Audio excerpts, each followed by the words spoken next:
370 ধারা তো গেল, বহু বছর হলো, কিন্তু কাশ্মীর কি এখনো পণ্ডিতদের হতে পারলো? সেই 2019 সালের 5ই অগস্ট 370 ধারা প্রত্যাহার করেছিল কেন্দ্রীয় সরকার।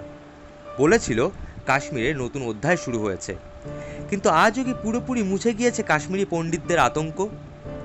কারণ উপত্যকায় ফের কাশ্মীরি পণ্ডিতদের নাম ও ঠিকানা উল্লেখ করে হুমকির অভিযোগ সামনে এসেছে। অর্থাৎ প্রশ্নটা আবারও ফিরে আসছে, কাশ্মীরি পণ্ডিতদের নিরাপত্তা কি সত্যিই ফিরেছে? আর এই ভয় কিন্তু একদিনের নয়।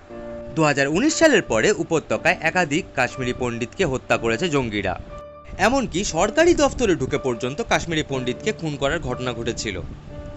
এই আবহে কাশ্মীরি পণ্ডিতরা রাস্তায় নেমেছিলেন। তাদের দাবি ছিল নিরাপত্তা দিতে হবে, নয়তো সেখান থেকে তাদের পুনর্বাসন দিতে হবে।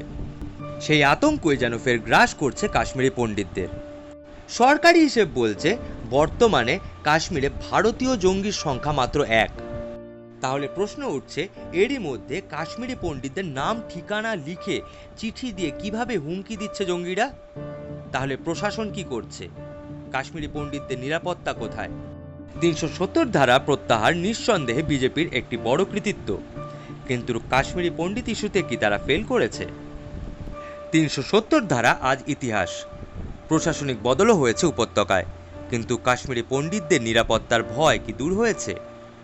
উপত্যকায় যদি ফের এভাবে নাম ঠিকানা লিখে হুমকির চিঠি ঘুরতে থাকে, তাহলে কি পুরনো আতঙ্কর ছায়া ফের ফিরবে না কাশ্মীরি পণ্ডিতদের মনে?